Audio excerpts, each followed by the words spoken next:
Bentrovati, io mi chiamo Rupil Vinicio e sono qua per presentarvi il libro che ho dedicato a mia nipote Celeste.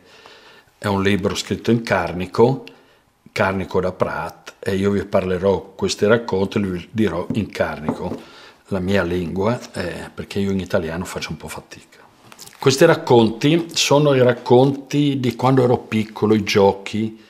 È un ricordo che vorrei lasciare a mia nipote di come passavo io il tempo da bambino e come mi divertivo, i miei amici, la mia vita da bambino.